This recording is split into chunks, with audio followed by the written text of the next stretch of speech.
warahmatullahi wabarakatuh.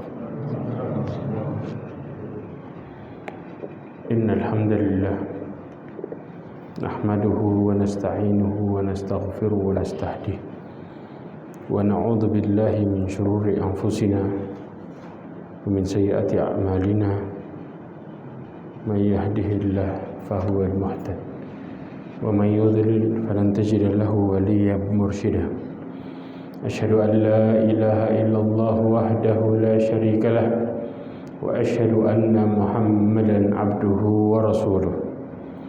Ballagha risalah wa adal amanah wa nasaha al ummah wa tarakaha ala mahajjatil bayda lailuha kanahariha la yazighu anha illa halik. Amma ba'd. Ma'asyiral mu'minin rahimani wa rahimakumullah. Alhamdulillah, kita bersyukur pada Allah Subhanahu wa ta'ala yang memberikan kita kenikmatan begitu banyak, nikmat yang begitu besar, yaitu kenikmatan ketika kita bisa menjadi orang-orang yang bertakwa kepada Allah Subhanahu wa ta'ala. Karena itu intinya kita diciptakan. Salawat serta salam kepada Nabi Muhammad sallallahu alaihi wasallam, khairul anbiya'i wal mursalin, sebaik-baik nabi dan sebaik-baik rasul. Perhatikan dalam kita menjalankan kehidupan ini, ya, terkadang ada orang-orang yang mereka mengaku berbaik sangka kepada Allah, namun sikapnya berbalik. Kita pernah bahas ini, dan insya Allah kita akan bahas lebih lanjut tentang perkara ini. Ibnu Qayyim al-Jauzi mengatakan farqu baina husnidz dhanni wal ghurur.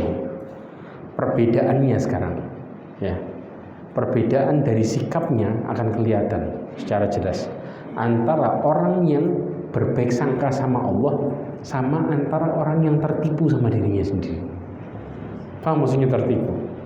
Mereka di depan manusia mengatasnamakan berbagai macam dalil, bahkan mereka memiliki berbagai macam hujah untuk menutupi keburukannya dengan mengatakan bahwa saya melakukan ini, ya, kelak kesalahan yang saya lakukan saya punya kesempatan untuk bertobat, namun taubatnya nggak pernah muncul. Artinya orang-orang yang seperti ini mereka hanya apa? Mereka hanya berangan-angan sama Allah Subhanahu wa taala. Paham ya? Yang disebut dengan wa tamanna 'ala Allah. Mereka hanya berangan-angan dalam hidupnya. Kenapa? Karena mereka tertipu dengan dirinya sendiri dalam perkara ketaatan. Mereka mengira bahwa di balik berbaik sangkanya Allah, Allah Maha Pengampun. Dengan kemaksiatan yang ada, insya Allah Allah mengampuni. Dengan kemaksiatan yang dilakukannya, mereka mengatakan bahwa apa yang saya lakukan ini Allah Maha Pemberi rahmat. Cuman prakteknya mereka dibarengi dengan kemaksiatan. Nah, sekarang berbedanya ya, ikhwah. Coba perhatikan baik-baik. Allah Subhanahu wa taala, Ibnu Qayyim al-Jauzi mengatakan waqad tabayyana al-farq baina husnudzan wal ghurur. Perbedaan secara jelas, ya, antara berbaik sangka kepada Allah Subhanahu wa taala dan tertipu. Kenapa? Anna husnudzan in hamala 'alal amal. Kalau kita pisah nih,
3 gambaran jelas dalam perkara ini.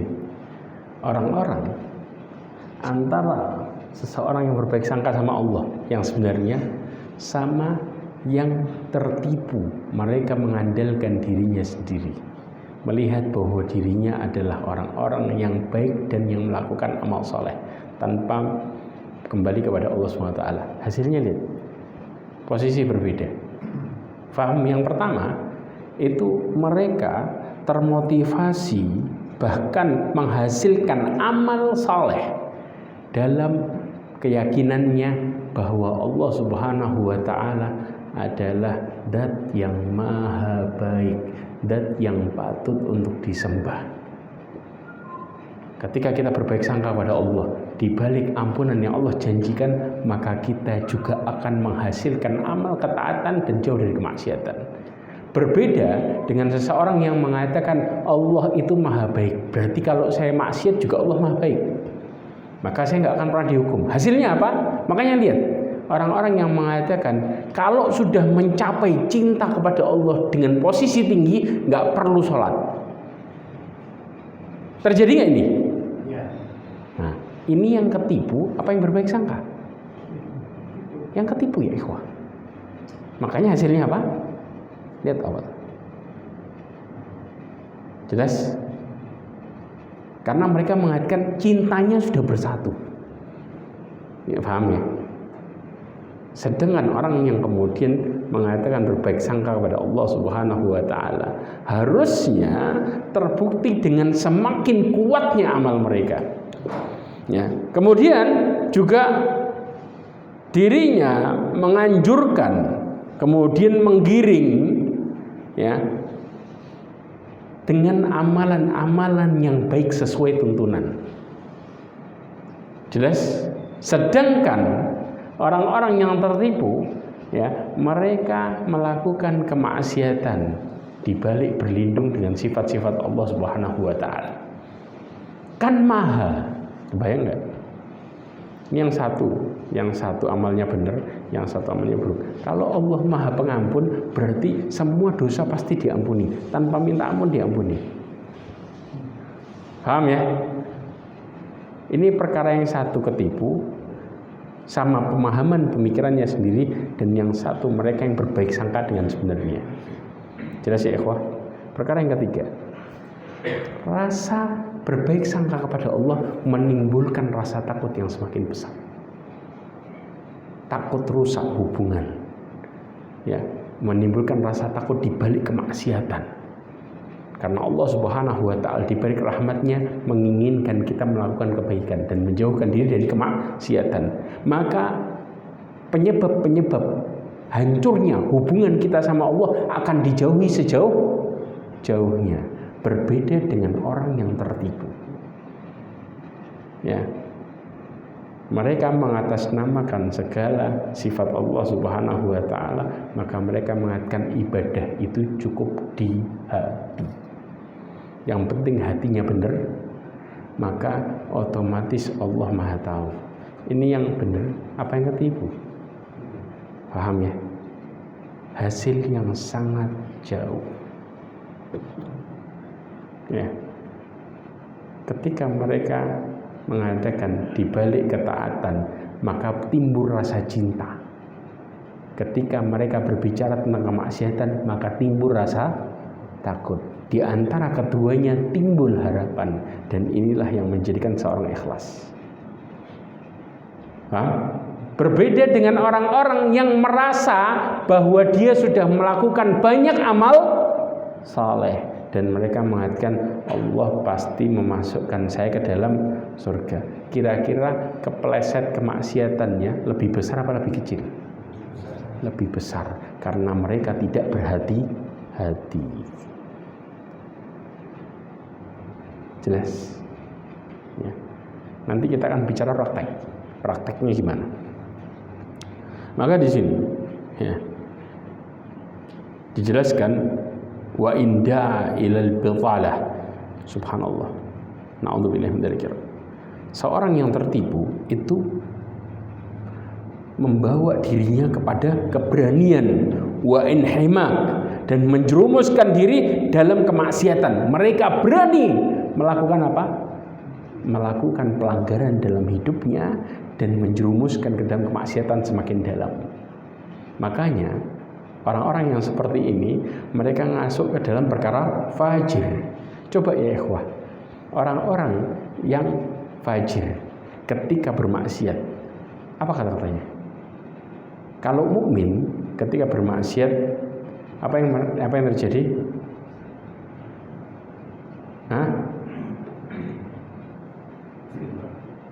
Mereka segera bertobat kepada Allah SWT. Dzakarullah fastaghfaru lidzunubihim wa may yaghfirud dzunuba illallah wa lam yusirru ala ma fa'alu. Tapi orang yang ketipu ketika mereka bermaksiat akan mengatakan, sudah, sekalian basah, sekalian tobat. Berarti apa? Mereka masuk ke dalam keberanian melakukan kemaksiatan karena mereka melihat Allah Maha Pengampun. Maka nanti di akhir hidup saya akan bertobat. Sekarang masa muda, waktunya untuk bebas. Di akhir hidup saya akan bertobat. Inilah kelompok orang-orang yang tertipu dalam melihat sebuah dosa. Terjadi nggak ini? Terjadi. Nggak mungkin Allah mencabut nyawa saya sekarang ini, sedangkan saya dalam posisi sehat dan muda. Ini terjadi kapan? Dulu banyak terjadi perkara seperti ini karena salahnya pemahaman seseorang di balik terperdayanya diri mereka dengan apa yang mereka miliki dari kekuatan dan umur. Maka mereka pun tertipu dengan mengatakan, nanti kalau sudah tua saya akan ke masjid. Jelas? Tapi sekarang ketika seseorang semakin menuntut ilmu, maka ilmunya membawa dirinya kepada berbaik sangka kepada Allah Subhanahu wa ta'ala pada tempatnya. Amin. Kemudian wa husnudzon huwa raja.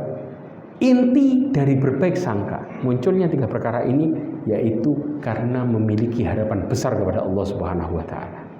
Harapan itu, faman kana raja'uhu hadiyan lahu ila ta'ah. Maka harapannya yang benar membawa kepada petunjuk dalam melakukan ketaatan sesuai dengan aturan dan sesuai dengan apa yang Allah kehendaki. Itu harapan yang benar, yang disebut dengan husnudzon yang benar. Maka lihat hasilnya, sesuai dengan perintah Allah Subhanahu wa ta'ala, ya, dalam perkara takut dan cinta serta harapan. Kemudian juga zajiran lahu an ma'siyah, yaitu mencegah pelakunya dari kemaksiatan dan sebab-sebab rusaknya hubungannya dengan Allah Subhanahu wa ta'ala.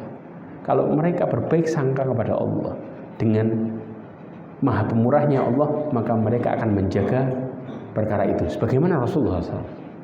Rasulullah memberikan contoh enggak? Kasih. Ketika Rasulullah SAW tidur, kemudian bangun di tengah malamnya dan Rasulullah menangis malaman, muhasabah tentang dirinya sampai matanya bengkak. Sahabat pun bertanya, ya Rasulullah, di pagi harinya subuh, apakah engkau melakukan ini sedangkan Allah Subhanahu wa ta'ala telah mengampuni dosa-dosamu yang telah lalu dan yang akan datang? Apa jawaban Rasulullah? Rasulullah mengatakan, afala akuna abdan syakur.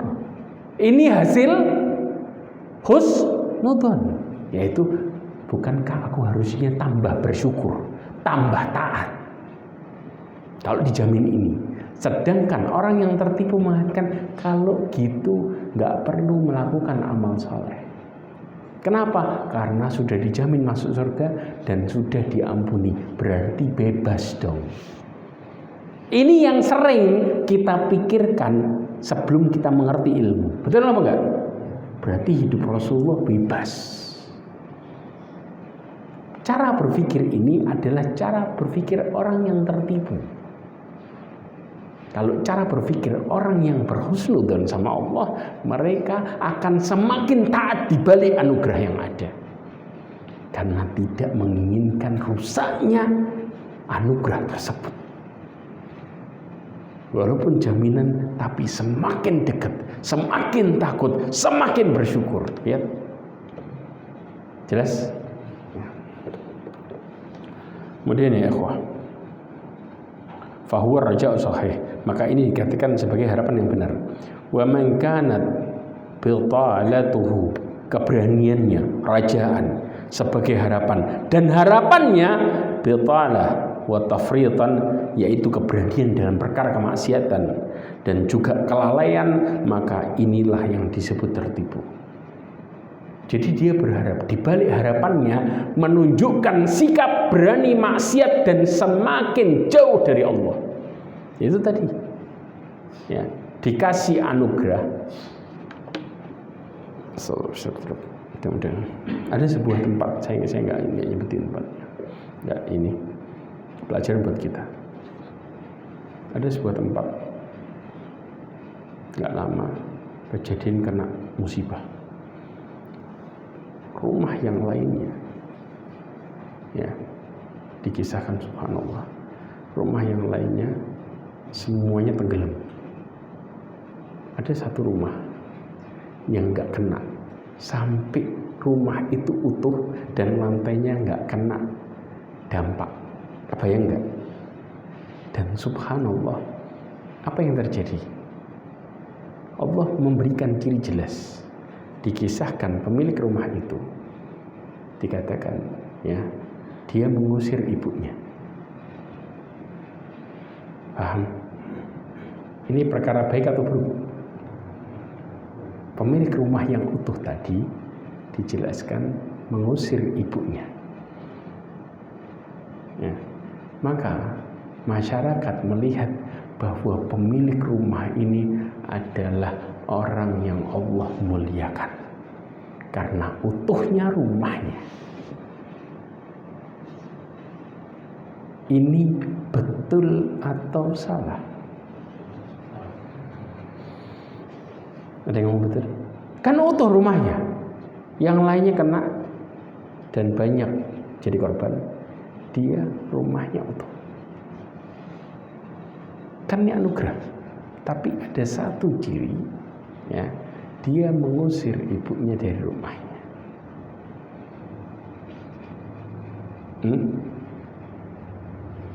Ini yang disebut cinta Allah atau yang disebut dengan kenikmatan menipu? Mana? Tahu?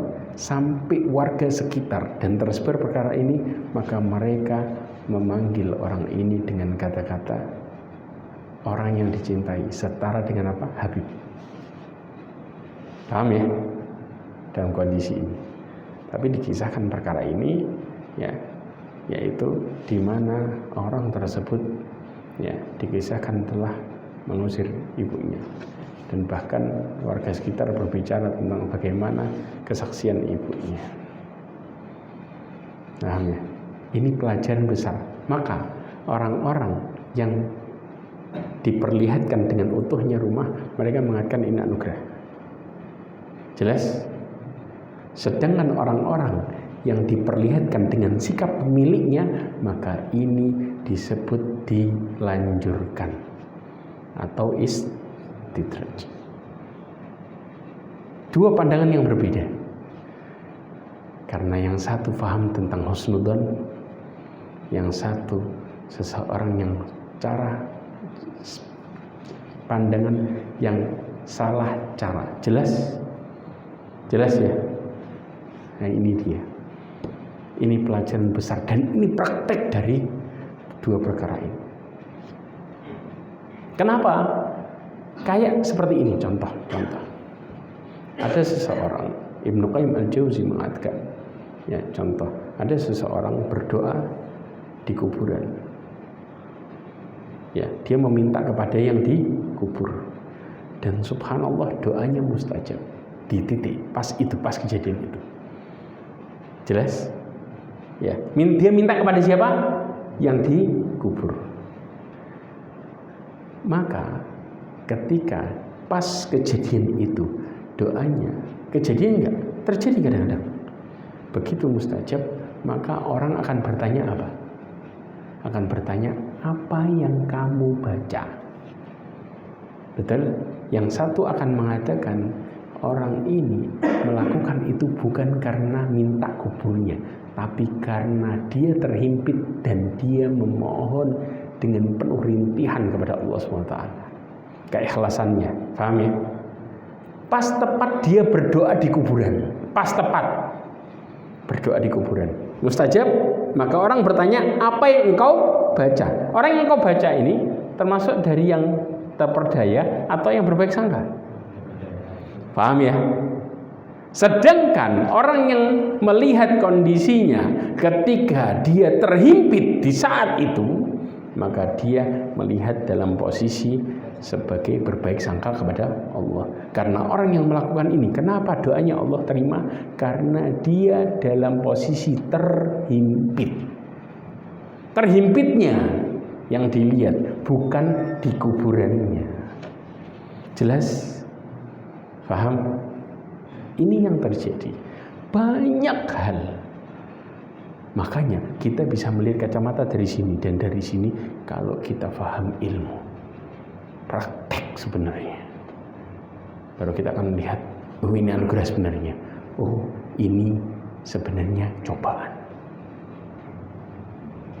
Kenapa orang tadi kita melihat sebagai orang yang kemudian orang-orang yang sekitarnya melihatnya sebagai orang yang diberikan anugerah sama Allah, orang yang disebut waliullah, ya.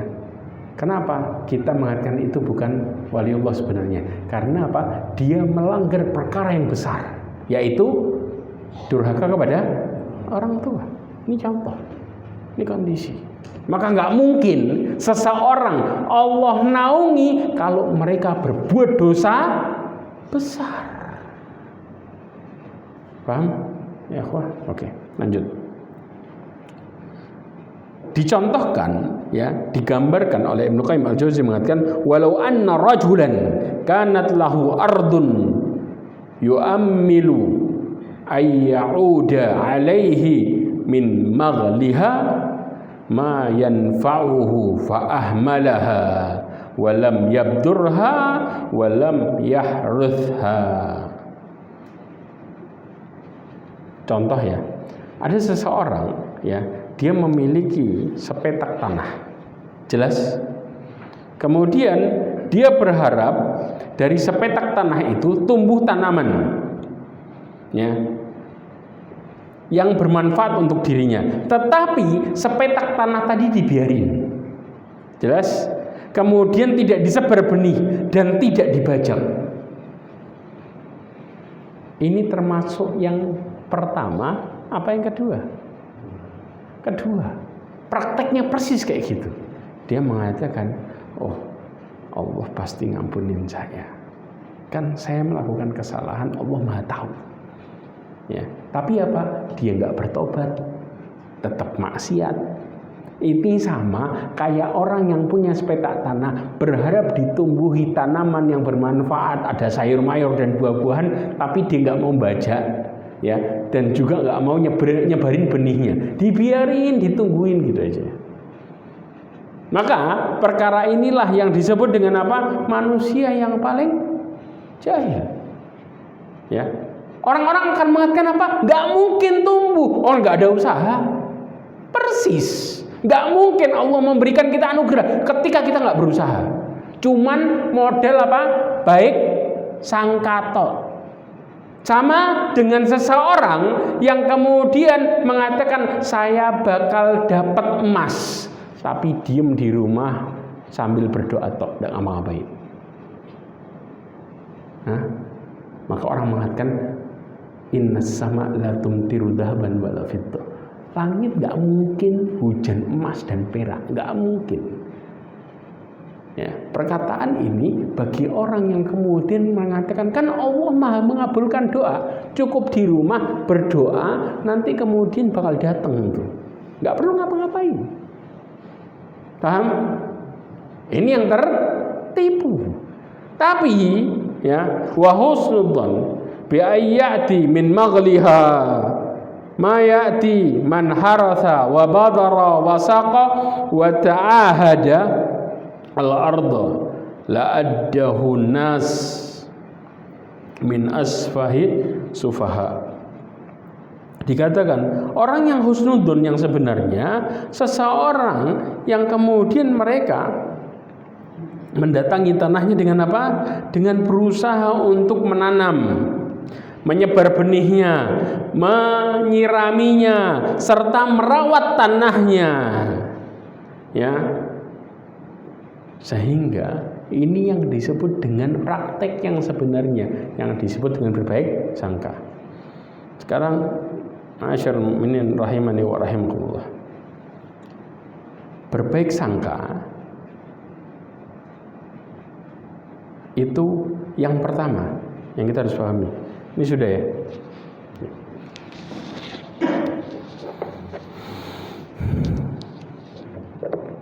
Ya.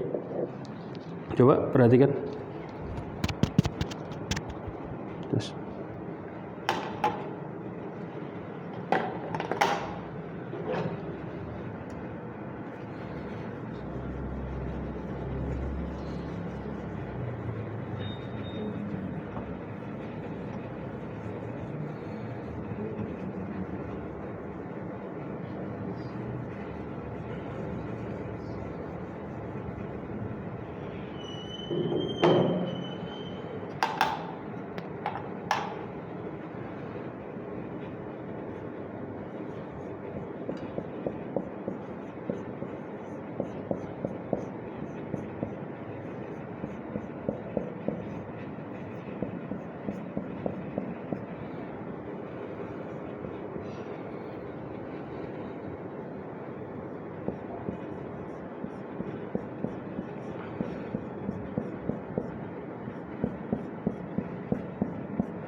Baik.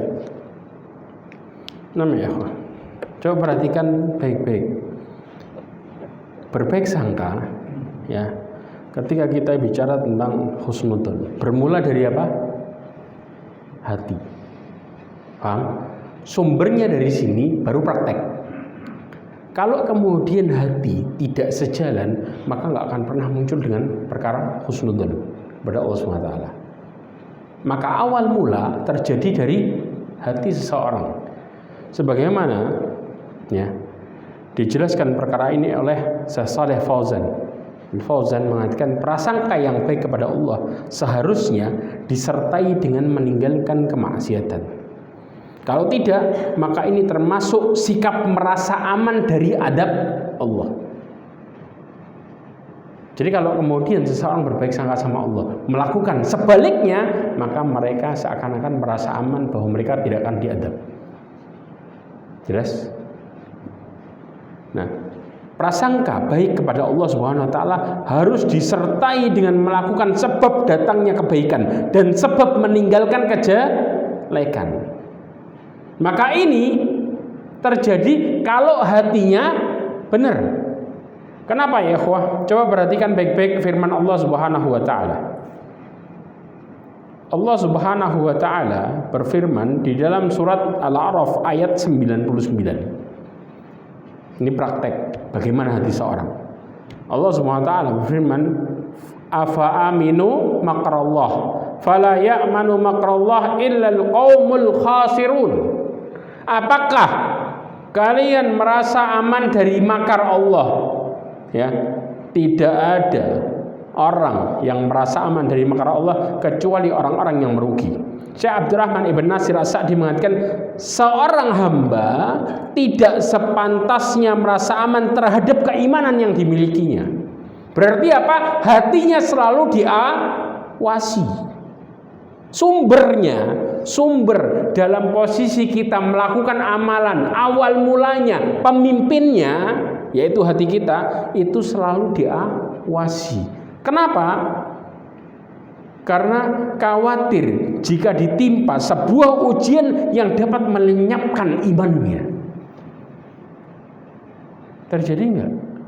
Ya ikhwan, kalau kita kendor dalam ibadah, maka otomatis ya kita menerima apa yang Allah berikan cuma dari satu sisi, yaitu apa? Kenikmatan. Di posisi kenikmatan kita mengatakan Allah baik. Giliran kita dikasih cobaan, kita mengatakan kenapa Allah berbuat kezaliman sama saya. Na'udzubillah min dzalik. Kenapa? Karena ibadahnya kendor. Orang yang tadi mengatakan Allah baik, pas dikasih kenikmatan, itu yang ketipu atau yang berbaik sangka? Ketipu. Sedangkan orang mukmin yang mengawasi hatinya, ketika dikasih kenikmatan, mereka melihat ini sebagai cobaan. Pada waktu mereka dikasih musibah, mereka mengatakan anugerah. Kenapa? Allah lagi perhatian sama saya, supaya saya nggak keluar dari ketaatan, biar ingat kemudian kembali lagi ke jalurnya, biar nggak kebablasan. Ini yang berbaik sangka. Kenapa? Karena hatinya selalu mengawasi dirinya selalu mengawasi hatinya. Sebaliknya ya, jelas berangkat dari sini itu baik sangkanya. Makanya kata Syekh Abdurrahman As-Sa'di mengatakan hendaknya dia selalu berdoa, ya muqallibal qulub tsabbit qalbi ala dinik. Wahai yang membolak-balikkan hati, tegakkan, kuatkan hatiku atas agamamu. Jelas. Coba pada waktu Nabi Sulaiman diberikan oleh Allah Subhanahu wa taala kenikmatan, kira-kira apa kata Nabi Sulaiman?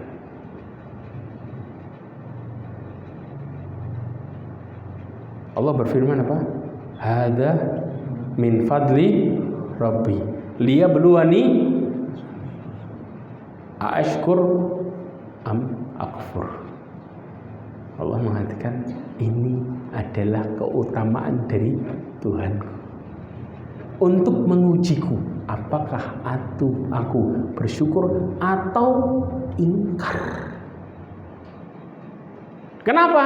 Karena mereka mengawasi hatinya, jangan sampai ketipu kemudian kebablasan.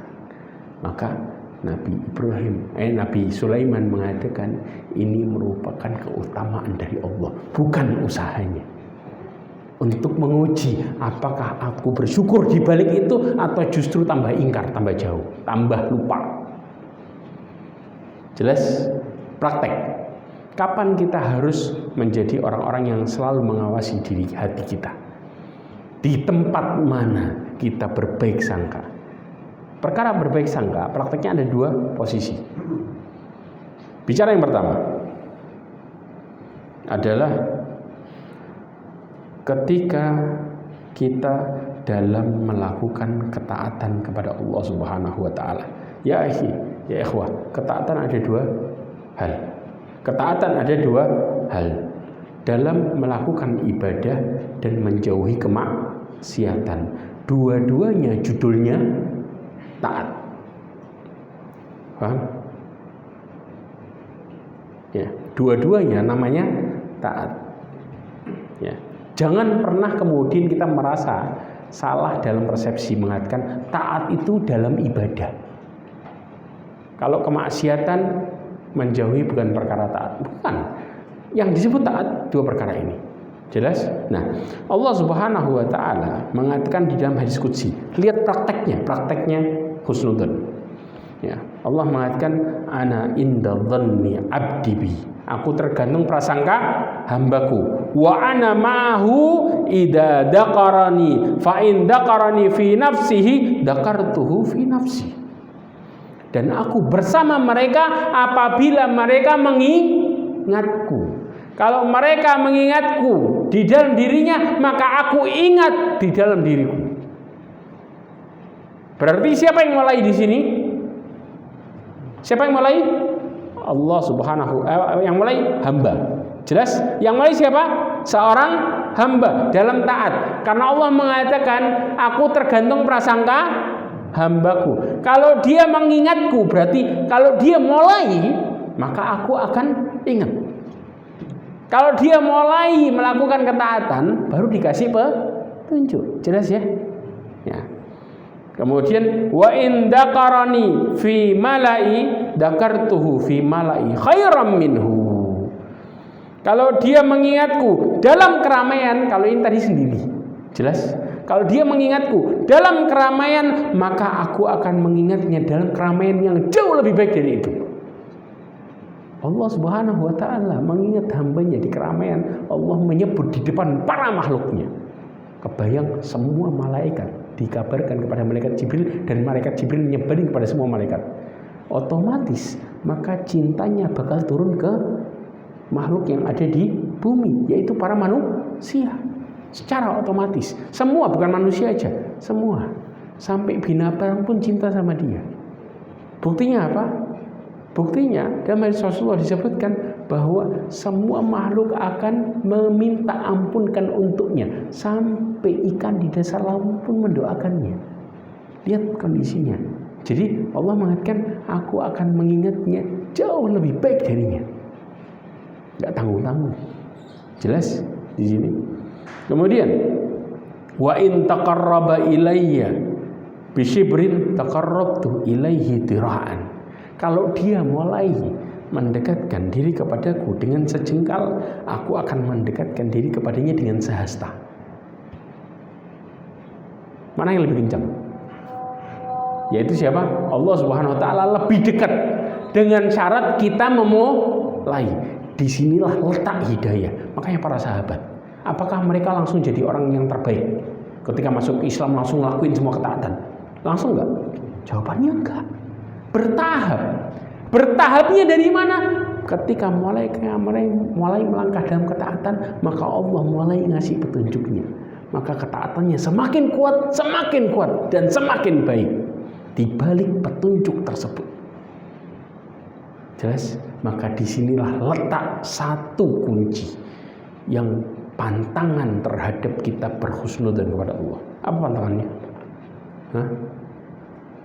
Jangan mengandalkan diri sendiri dalam ketaatan. Jangan mengandalkan diri sendiri. Itu pantangannya. Karena mereka semua dalam setiap ketaatan, mereka selalu bergantung sama Allah SWT, yang melahirkan tawakal tanpa mendikte hasilnya.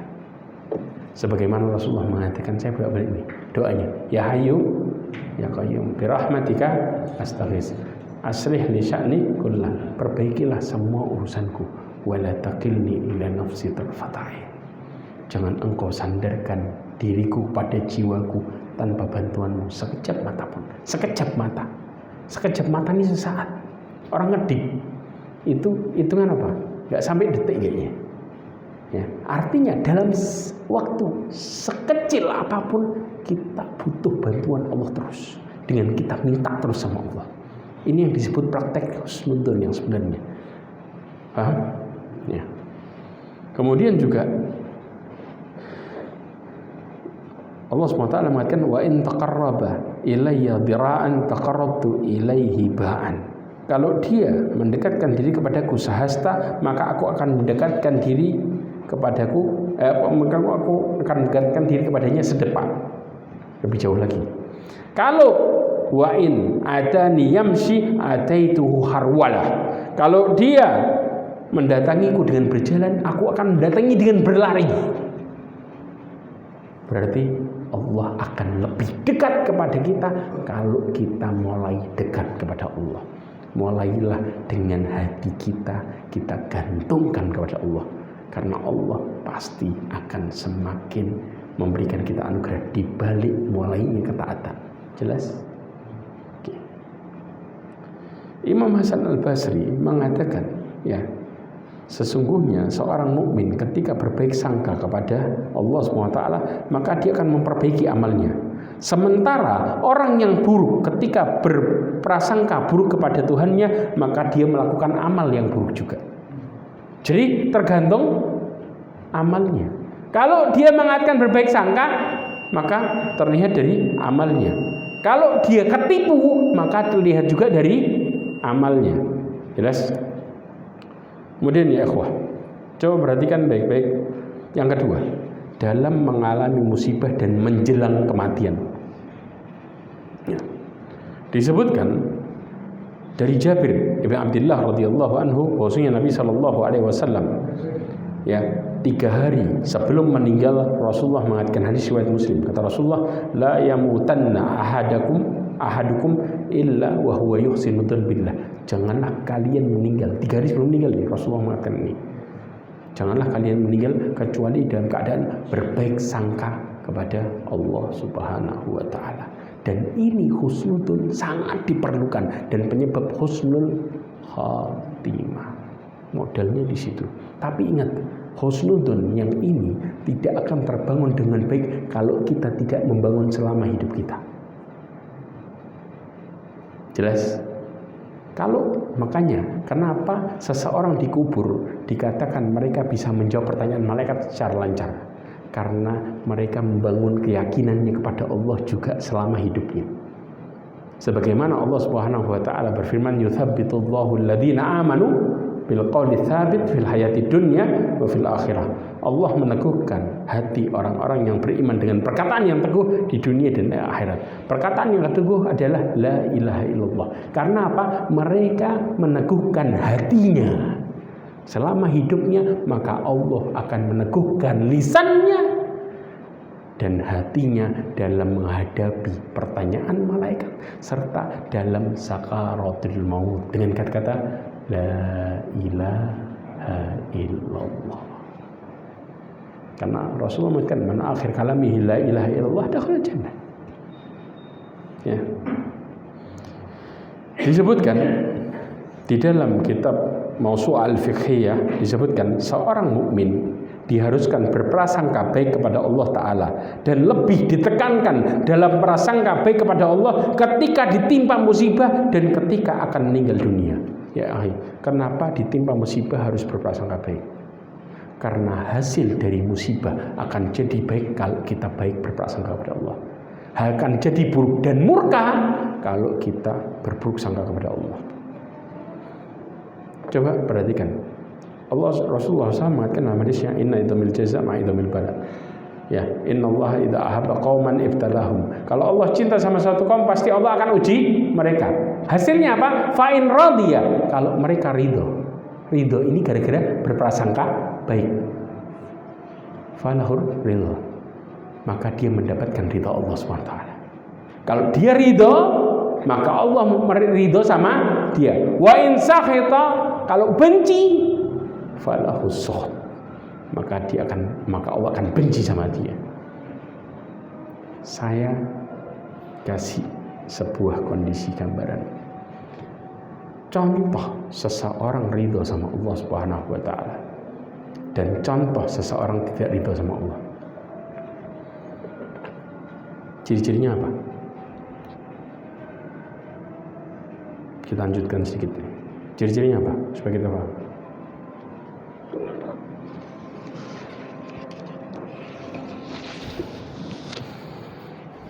Sudah ya? Ini puncaknya nih.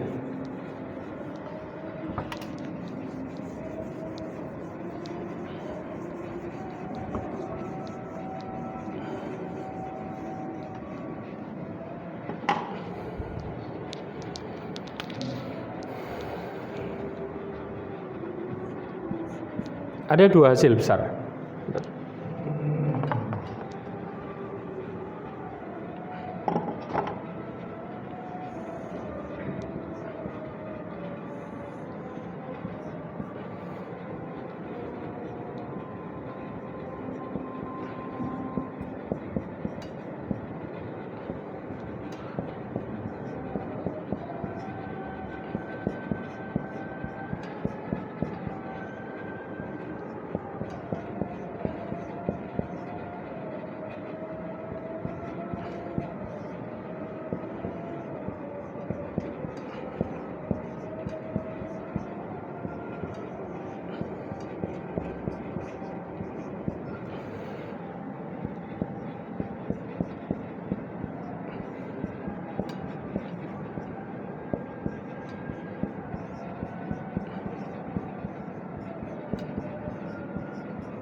Ini hadis.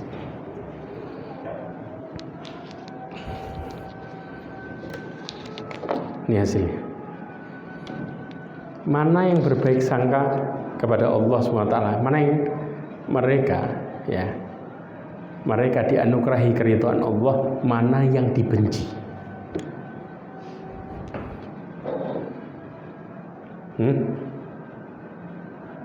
Coba perhatikan. Yang pertama itu diridhoi apa dibenci? Yang kedua dibenci. Hasilnya Rasulullah SAW mengatakan dari Aisyah radhiyallahu anha ketika diminta nasihatnya oleh siapa? Muawiyah bin Abi Sufyan. Kata Muawiyah, nasihati aku jangan kau perpanjang. Apa nasihatnya? Aku pernah mendengar Rasulullah SAW mengatakan, manil tamasa ridallah bisakhatin nas kafahullah ma'unatan nas. Barang siapa yang mencari ridha Allah sampai manusia benci, ya, atau di saat manusia benci, maka Allah akan cukupkan dia dari gangguan manusia, dilindungi.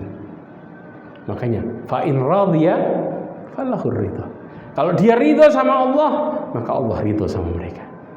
Yaitu apa? Selalu mencari ridha Allah. Walaupun orang mengatakan apa itu orang cari muka, sok taat, ya, kolot dan lain sebagainya. Orang nggak suka kan sama dia, maka di saat itu Allah akan lindungi dia dari kezaliman orang. Allah jaga. Yang kedua, maniltama saridan nas bisakhatillah. Barang siapa yang cari ridha manusia. Apa maksudnya? Orang komentar sedikit dia bingung. Kata-katanya apa? Yang sering terjadi, saya nggak mau cari musuh. Saya nggak mau salah di depan orang. Saya nggak mau orang melihat saya buruk. Ini alasan yang arahnya kalau ditaati ngarah ke sini. Cari ridha manusia. Di saat Allah murka, maksudnya apa? Dia rela orang melihat dia baik sampai meninggalkan ketaatan yang sebenarnya. Hasilnya apa? Wakalahullah ilan nas. Maka Allah gantungkan nasibnya kepada manusia. Setiap orang komentar diikuti komentarnya, tidak akan ada habisnya. Orang komentar buruk tambah takut. Walaupun harus maksiat, mereka tetap cari Yang penting orang melihat saya baik. Kenapa? Karena tidak yakin sama pertolongan Allah. Ini yang disebut suudon. Jelas? Makanya kenapa? Kok hidup kita kadang-kadang berantakan? Saya berbuat baik, saya sudah sedekah, saya sudah melakukan ini. Kenapa masih ada orang benci sama saya? Ya, jelas ya ikhwah. Mudah-mudahan kita sudah paham. Mudah-mudahan Allah memahamkan kita lebih kuat lagi tentang bagaimana prasangka dan berjalannya prasangka tersebut. Dan mudah-mudahan kita tidak termasuk orang-orang yang tertipu dan terperdaya terhadap apa yang kita yakinin di luar ketaatan kepada Allah SWT. Dan mudah-mudahan Allah menjaga diri kita semua dan hati kita sehingga kita bisa istiqomah dalam ketaatan, serta mudah-mudahan Allah menutup hidup kita dengan husnul khatimah. Subhanakallahumma bihamdika asyhadu an la ilaha illa anta astaghfiruka wa atubu ilaik. Wassalamualaikum warahmatullahi wabarakatuh.